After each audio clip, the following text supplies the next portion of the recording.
उसने अपने जीवन में क्या किया है जिसके लिए वो रास्ता दिखा रहा है। संत के सिवा सही मार्ग दिखाने वाला और सही तरीके से मार्ग दिखाने वाला कोई और नहीं है। जो पढ़ा है उसे जीना ही नहीं है मुमकिन। मैं किताबों को जिंदगी से अलग रखता हूँ कि कोई व्यक्ति जिसने बहुत कुछ पढ़ा लेकिन उसने पचाना भी उतना जारी रखा, खतावार ठहराएं तो अच्छी भी बात नहीं है, क्योंकि समाज अभी रास्ते में है, मंजिल पे नहीं पहुंचा है। मालूम भी है क्या किधर जा रहे हैं, रास्ता खराब है या हम लड़खड़ा रहे हैं कि हमें अब ये रास्ता चुनना है। अब मैं 18 का हो गया हूँ, अब मैं सोच सकता हूँ, अब मैं अपने निर्णय खुद ले सकता हूँ। उनके लिए ये बात है। आज का प्रश्न नहीं, कई युगों से और कई युगों तक का प्रश्न है ये। लक्ष्य अलग चीज है, जीवन अलग चीज है। जीवन में जीना पड़ता है और लक्ष्य को पाना पड़ता है। हम जांच पड़ताल करेंगे, खोजबीन करेंगे, लेके आएंगे और बातचीत करके उसको सुलझाएंगे।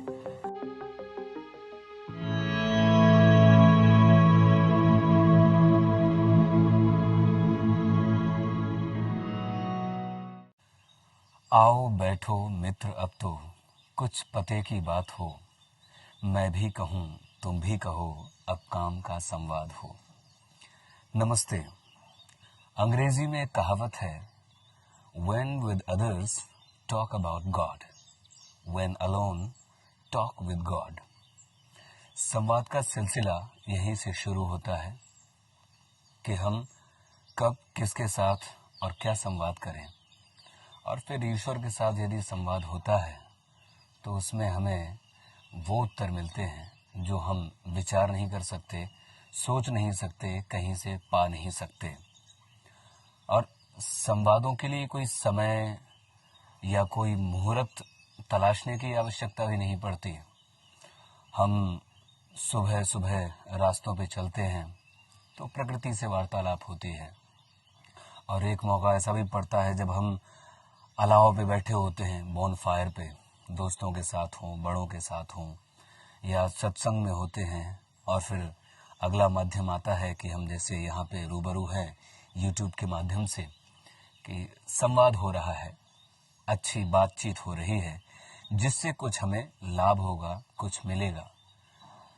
तो अब चलते हैं उस सीरीज की तरफ जिसमें यक्ष ने युधिष्ठिर से प्रश्नों की झड़ी लगाई, और मुख्य जो प्रसिद्ध 4 प्रश्न हैं और 4 प्रश्नों के उत्तरों की जो वार्तालाप है, वो उसमें से 2 प्रश्नों के उत्तर के बारे में हमने संवाद किया है। अब आता है तीसरा प्रश्न। पहला था को मोदते, दूसरा था किमाश्चर्यम, तीसरा है कह पंथा। यक्ष का प्रश्न यूं था कि रास्ता क्या है। कह पंथा का शाब्दिक अर्थ है कि रास्ता क्या है, और रास्ता क्या है का अर्थ है कि जीवन जीने का सही रास्ता क्या है। और ये प्रश्न यक्ष का ही नहीं है, प्रत्येक जीव मनुष्य का है कि जीवन जिया जाए तो कैसे जिया जाए। कोई अपने आदर्श को पूछता है, कोई माँ बाप को पूछता है, कोई गुरु को पूछता है, कोई मित्र को पूछता है, कोई किताबों को पूछता है, कोई यूट्यूब को भी पूछता है। तो जब यक्ष ने ये प्रश्न किया युधिष्ठिर से, तो युधिष्ठिर ने जवाब में कहा कि श्रुतिर्विभिन्ना स्मृतयश्च भिन्ना, नैको ऋषिर्यस्य मतम प्रमाणम, धर्मस्य तत्वम निहितम गुहायाम, महाजनो ये न गतः सह पंथा। वो कहते हैं कि श्रुतियां बहुत हैं, वेद बहुत हैं, और वेद में कही जाने वाली बातें भी बहुत अलग अलग हैं। स्मृतियां बहुत हैं, मनुस्मृति है प्रसिद्धतम, याज्ञवल्क्य स्मृति, और नैको ऋषिर्यस्य मतम प्रमाणम, बहुत सारे ऐसे ऋषि भी हुए हैं जिन्होंने अपने अपने प्रमाणों को स्पष्ट किया है कि जीवन जीने के रास्ते में ये प्रमाण कारगर हो सकता है या दूसरा प्रमाण कारगर हो सकता है। और नैको ऋषिर्यस्य मतम प्रमाणम धर्मस्य तत्वम निहितम गुहायम। जब इस बहुत सारे जंजाल में उन्होंने कहा तो ये कहना पड़ा उनको कि धर्म का तत्व जो है गुहा यानी कि गुफा में निहित है, यानी कि बहुत गूढ़ है। अब गूढ़ है तो हर कोई गुफा में जाते हुए डरेगा भी, कमजोर दिल नहीं जा सकता है, भयभीत होगा वो भी नहीं जा सकता है। तो सरल उपाय क्या है? तो उसके लिए उपाय उन्हीं महाजनों ने, जो शब्द आ रहा है ना महाजनों ये नगतः सपन था, कि ये सबको कर पाना तो बहुत ही दूभर हो जाएगा कि हम वेदों को तलाशें, प्रत्येक वेद को पढ़ें, उस पर समीक्षा करें, मनन करें, मंथन करें, सभी वेदों पे बहुत मुश्किल काम है, क्योंकि इतने सारे व्याख्याता हुए हैं, इतने सारे भाष्यकार हुए हैं और कितनी ही कथाएं चलती हैं, तो कुछ कुछ चीज़ें एक दूसरे को काटती रहती हैं। कभी कोई बात सिद्ध हो भी सकती है और कभी नहीं भी हो सकती है। कोई साकार को मान रहा है, कोई निराकार को मान रहा है, कोई योग से भक्ति को प्राप्त करने की बात कहता है, कोई शबरी के रास्ते पे चलता है जिसे योग की कोई आवश्यकता नहीं है, कोई अकेले बैठा है कंदराओं में और तप कर रहा है, कोई संसार में रहते हुए भी तप कर रहा है। तो बहुत उलझनों के बीच में जब मनुष्य मात्र उलझ के ये सोचता है कि कोई तो रास्ता चाहिए, क्योंकि बहुत सारे रास्ते बहुत लोग दिखा देते हैं कि ये रास्ता सही है, वो रास्ता सही है, या फिर ये रास्ता गलत है, इस पे मत जाना।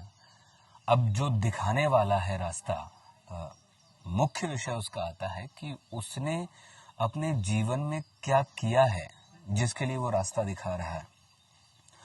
और सही रास्ता जानना इसलिए भी ज़रूरी है क्योंकि यदि हम गलत रास्ते पे एक बार चल जाते हैं तो उससे दोबारा वापस आने का रास्ता नहीं होता है। ये वन वे रास्ता है गलत चीज़ को पकड़ लेने का। इसीलिए सत्संगों की महिमा बनाई गई है। क्योंकि क्या होता है, आदमी को हम जब सत्संग शब्द कहते हैं ना, तो उसको लगता है जाके मजीरा बजाना है, वहाँ पे जाके आंख बंद कर लेनी है और बस मगन होना पड़ेगा। तो ये जो चीज़ है इसको हम भ्रांति न बनाएं। सत्संग का मतलब ये होता है कि आप दो अच्छी बात जो किसी अच्छे व्यक्ति के, किसी आदर्श व्यक्ति के मुंह से सुनी है, उन बातों को अपने दोस्त को भी यदि बताते हैं तो वो भी सत्संग है। परम सत्संग तो ये है कि किसी संत के सानिध्य में बैठ करके आप उस भक्ति को पाने की कोशिश करें, उस रास्ते को पाने की कोशिश करें। बहुत अच्छी बात है, क्योंकि संत के सिवा सही मार्ग दिखाने वाला और सही तरीके से मार्ग दिखाने वाला कोई और नहीं है। तो सत्संग में तो हम लाभ ले ही लें, लेकिन कुछ ऐसी बातों को जो सत्संग में ही सुनी हो, संतों से ही सुनी हो, वो अवश्य अपनाएं। तो महाजन जो शब्द है, महाजन शब्द से तात्पर्य अर्थ ये भी लेते हैं कि कोई प्रतिष्ठित व्यक्ति है समाज का, देश का, राष्ट्र का, उसको हम प्रमाण माने और उसके रास्ते पे चलें, उसने जो किया है वैसा करें तो सिद्धि है। अब प्रतिष्ठित क्या है?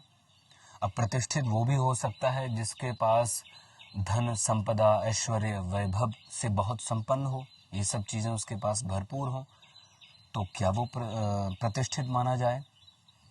हो भी सकता है, नहीं भी हो सकता है। यदि ऐश्वर्य और वैभव के साथ में वो सत्संगी है और अच्छी बातों को सुनता है, बताता है, सही रास्ते पे लगाता है, तो वो भी हो सकता है। लेकिन सिर्फ इसी को महाजन नहीं माना है। या हम कहें कि व्यावसायिक रूप से बहुत बड़ा व्यक्ति है तो उसे हम महाजन कह दें, और वो जिस रास्ते से गया है उसी रास्ते पे चलना रास्ता हो सकता है, वही जीवन का सही रास्ता हो सकता है। इसमें बहुत सारी बातें आती हैं, एक दो बातें नहीं हैं। अब गीता भी इसको सिद्ध करती है, प्रमाण देती है कि यद यदा चरते श्रेष्ठस्तत्तदेवेतरो जनः सयत् प्रमाणम कुरुते लोकस्तदनुवर्तते। तो उसमें तो ये कहा है कि जैसे जैसे जो बड़े व्यक्ति हैं वो अपने आचरण से जिस चीज को प्रमाण बता देते हैं, सिर्फ पढ़े लिखे को बता के नहीं, सुने सुनाए को कहे के नहीं, जो उसने अपने आचरण में ले आया है, जो पढ़ा है उसको आचरण में ले आया है। एक शायर यहाँ कहते हैं कि जो पढ़ा है उसे जीना ही नहीं है मुमकिन, मैं किताबों को जिंदगी से अलग रखता हूँ। तो हमारे बस की बात नहीं है।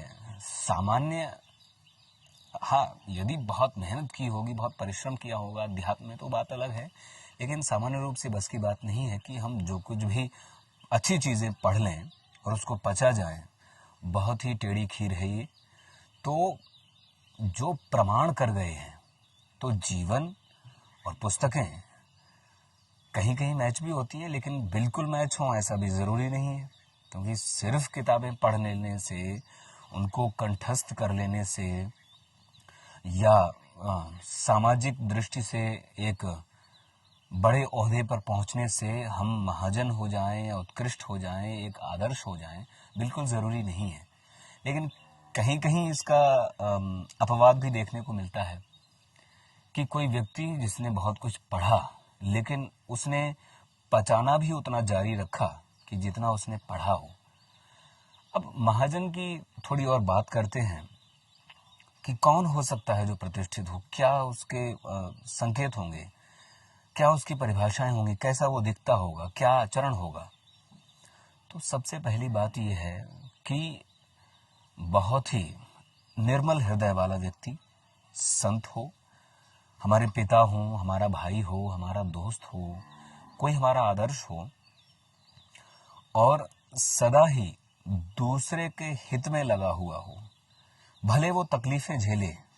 क्योंकि आप इतिहास में जाके यदि पढ़ते हैं तो जो हितैषी रहा है, जो सत्संगी रहा है, जो दूसरों का निश्चल रूप से भला करता है, कष्ट उसको समाज ने दिया है।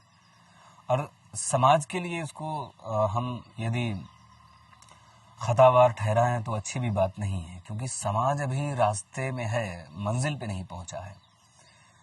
तो संवेदनशील हो, जो दूसरे की पीड़ा को अपनी पीड़ा समझे, विनम्र व्यक्ति, गरीब, श्रद्धावान व्यक्ति भी जिसको नमन करते हों, गरीब व्यक्ति। अब गरीब के दो अर्थ होते हैं। जब मैंने मराठी भाषा में पढ़ा इसको या समझा, बोलते हुए सुना, तो मुझे गरीब शब्द का ये अर्थ पता था कि जो जिसके पास संसाधन कम हो और जिसके पास पैसे की तंगी हो, घर बार नहीं हो, खाने की तंगी हो, तो वो गरीब होता है। लेकिन गरीब शब्द का अर्थ मराठी भाषा में यूँ लगता है कि जो व्यक्ति हृदय से निश्चल हो, बालक हो, वो गरीब है। तो गरीब प्रकृति वाला, निश्चल प्रकृति वाला, बालक के चरित्र वाला व्यक्ति वो संत होता ही होता है। और अन्य भी, संत ने जिसको तैयार कर दिया होगा वो भी होगा। तो ऐसा व्यक्ति महाजन, आदर्श, प्रतिष्ठित कहा जा सकता है। और वो जो प्रमाण करते हैं, और वो निश्चित रूप से प्रमाण करते हैं, ये भी संकेत आप देख के रखिए। क्योंकि क्या होगा, हमने शास्त्र पढ़े नहीं होंगे सारी चीज़ें, कुछ कुछ चीज़ें हम संवाद के जरिए उसको पढ़ेंगे।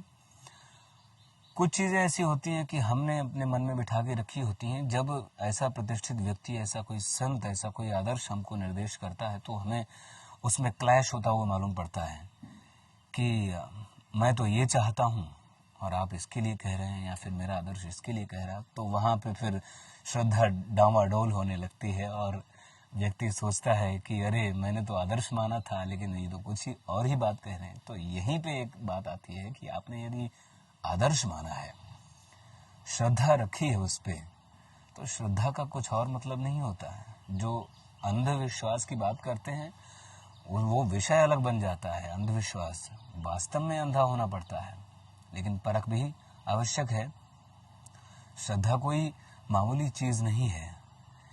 श्रद्धा वो चीज़ है कि परिस्थितियों के प्रतिकूल होने पर भी जो व्यक्ति अपनी जिद पे अड़ा रहे कि हाँ, कोई तो है जो अपनी बागडोर पकड़े हुए है और मैंने उसको मेरी बागडोर संभालने के लिए दिया भी है, तो वो करेगा, अंतिम सांस में भी करेगा।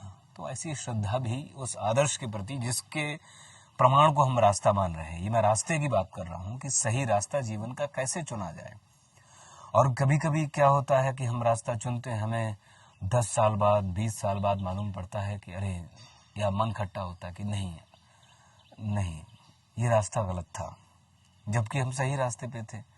तो वहाँ हमें ऐसे विकारों से बचना पड़ेगा जो किसी और रास्ते से आ जाता है कोई, क्योंकि मतिर दोलायते सत्यम सताम अपि खलोक्ति भी, क्योंकि जो बहुत स्थिर बुद्धिशाली भी होते हैं ना, जो बहुत एक जगह टिके रहने वाले भी होते हैं अपने विचारों पे, अच्छे विचारों पे, वो भी 10 मूर्खों की कहनी से डामाडोल हो सकते हैं, डिग सकते हैं यहाँ से वहाँ। तो नायम आत्मा बलहीनेन लभ्य, बहुत सारे इसमें विषय खोलते जाते हैं, लेकिन फिर हम वापस से लौटते हैं प्रतिष्ठित आदर्श व्यक्ति के पास। और इसमें मेरी ही कुछ कविता के अंश में आपको सुनाता हूँ कि मालूम भी है क्या किधर जा रहे हैं, मालूम भी है क्या किधर जा रहे हैं, रास्ता खराब है या हम लड़खड़ा रहे हैं, मंजिल वही है जहां से गुजर के पीरो फकीर सब आ रहे हैं। तो मंजिल क्या है कि जहां से गुजर के संत साधु फकीर औलिया पीर ये सब जहां से चले आ रहे हैं, और उनके लिए कोई एक मंजिल भी नहीं है, वो रास्ता बन जाता है हमारे लिए, क्योंकि कोई एक मंजिल पे ठहरने वाले नहीं होते हैं। तो रास्ता खराब चुनने वालों के लिए मैं कह रहा हूं कि जो रास्ता चुनने को होते हैं ना, कि हमें अब ये रास्ता चुनना है, अब मैं 18 का हो गया हूं, अब मैं सोच सकता हूं, अब मैं अपने निर्णय खुद ले सकता हूं, उनके लिए ये बात है कि कभी ऐसा भी होगा कि हमें इस बात की जानकारी भी है क्या कि जिस रास्ते पे हम चलना शुरू कर रहे हैं वो रास्ता खराब है या हम लड़खड़ा रहे हैं। हम लड़खड़ा रहे हैं तो हम सीधे दोष डाल देंगे कि ये रास्ता खराब है, इस पे ईंट इटकुर्रा पड़े हुए हैं और इसमें कभी भी पानी आ जाता है, कभी भी कुछ होता है, और हमें मालूम ही नहीं है कि हम बदहवासी में लड़खड़ाए जा रहे हैं। तो उस चीज़ को मंजिल और उस चीज़ को रास्ता मानना चाहिए जो वास्तव में प्रमाण किया हुआ है। देखिए, परख सबके पास होती है, आँख अच्छी सबके पास होती है, सभी दीदावर हैं, लेकिन उस अच्छी चीज़ पे जो आत्मा के साथ जुड़ के आती है कोई बात, उस पे ठहरना भी बहुत बड़ी ताकत की बात है कि उसमें हम कैसे डटे रहेंगे। तो अभी वेद इस चीज़ को कहता है कि गातुम वित्वा गातुमित, अच्छी बात कहता है कि पहले उस मार्ग को अच्छे से जानो फिर उस पर चलो। बहुत बहुत अच्छी बात है। यहाँ अंधविश्वास की जो बात है वो कटती है, कटनी भी चाहिए कि पहले मार्ग को आप जान तो लें। और जानने, ये जो कथनी है वेद की, ये इसीलिए है कि हम मार्ग को जानने के लिए किसी आदर्श व्यक्ति के पास पहुंचेंगे ही पहुंचेंगे। अब बात यहाँ पे बनती है कि हम किसके पास पहुंचेंगे, कौन आदर्श है। हम हो सकता है दोस्त को भी पूछ लें। अब वो दोस्त, फिर दोस्त की भी अलग अलग व्याख्याएं हैं कि दोस्त कौन होता है, करेंगे कभी इस पे चर्चा। लेकिन माता पिता, कोई सत्संग, कोई संत, कोई गुरु, कोई हितैषी, ये सभी महाजन की कैटेगरी में आ सकते हैं। ये तो बात ये है कि भाई हम किसी प्रतिष्ठित व्यक्ति को आदर्श मान लें, लेकिन सबसे बड़ी परख इसमें हमारी स्वयं की ही है कि हम स्वयं जाने, पहले अपने आप में स्थिरता लेके आएंगे तो ही बात हो सकती है। तो इस प्रश्न और इस उत्तर को हम याद रखते हैं कि यक्ष ने प्रश्न क्या किया। अब देखिए, यक्ष भी कितना बुद्धिशाली है कि हमारे सभी लोगों के प्रश्न, और आज का प्रश्न नहीं, कई युगों से और कई युगों तक का प्रश्न है ये कि सही जीवन जीने का रास्ता क्या है, कौन सी ऐसी चीज हम चुने जो हमारे लिए और समाज के लिए भी कारगर सिद्ध होगी। और ये प्रश्न यदि हमारे मन में उठते हैं, यदि हमारे जहन में बढ़ते हैं, पनपते हैं, तो समझिए कि हम सौभाग्यशाली हैं कि कम से कम हमने ये तो जाना कि भाई मुझे चलना है। रास्ते के बारे में हम तभी पूछेंगे जब मुझे कहीं आगे बढ़ना होगा, कहीं तक पहुंचना होगा, और पहुंचने की कोई सीमा नहीं है। हम सांसारिक तौर पे ये तो लगा लेते हैं कि मुझे पीएचडी कर लेनी होगी, या फिर मैं एक एक ओहदे पे जाकर के टिकूंगा, ये ओहदा मेरा लक्ष्य है। लक्ष्य अलग चीज़ है, जीवन अलग चीज़ है। जीवन में जीना पड़ता है और लक्ष्य को पाना पड़ता है। तो और उतार चढ़ाव से घबराने की इसमें सलाहियत मैं नहीं दूंगा कि उतार चढ़ाव से आप घबराएं। और वही परीक्षा भी हो सकता है रास्ता ही मंजिल हो और मंजिल भी रास्ता हो, कुछ भरोसा नहीं है। तो कुल मिला के यक्ष के प्रश्नों को भी हम सोचें समझें, और आप पुस्तक मंगा के रखें महाभारत की, और उसमें आगे भी, क्योंकि बहुत सारे प्रश्न आगे यक्ष ने किए हुए हैं और युधिष्ठिर ने उनके जवाब भी दिए हैं, तो वो भी कभी पढ़ लेंगे। और इस बहाने क्या पता महाभारत से कोई नई बात निकल आए जिसको आप मुझसे साझा करें। और मेरी पहल इसमें यही है कि मैं इसमें सबसे पहले मैं अध्ययन करूं, मैं इन चीज़ों को समझूं कि वास्तव में हमारे पास है क्या, हमारी धरोहर कितनी विशाल है, कितनी ऐश्वर्यवान है। हम कोई गरीब नहीं है, गरीब अब इस अर्थ में कि निर्धन नहीं है, हमारे पास बहुत बड़ा धन है। बस ये है कि वो उजागर होने में समय लगता है, या फिर उजागर करने वाले उपदेशक नहीं बचे हैं तो कुछ सीमा तक, क्योंकि सही रास्ते पे भी ना लोग कम ही आ पाते हैं, क्योंकि वहाँ चाहिए दम, और दम के लिए प्रयास करने के लिए भी बहुत समय लगता है, बहुत अपने आप में दृढ़ होना पड़ता है। तो ये रहा तीसरा प्रश्न जो यक्ष ने युधिष्ठिर से किया और युधिष्ठिर ने उसका जवाब दिया। ये प्रश्न का उत्तर और भी बहुत लंबा हो सकता है, आप विचार करें, आप भी अपनी तरफ से उसको लंबा करें, और हम और आप इसी तरह संवाद करते रहें। और नए नए विषय कुछ मेरे पास मैंने चुन के रखे हैं, कुछ आप मुझे बताएंगे कि किन और आप कौन से ऐसे विषय हैं जिन पे आप जानना चाहते हैं। हम जांच पड़ताल करेंगे, खोजबीन करेंगे, लेके आएंगे और बातचीत करके उसको सुलझाएंगे। सभी सुनने वालों का बेहद शुक्रिया। Thank you so much. नमस्ते।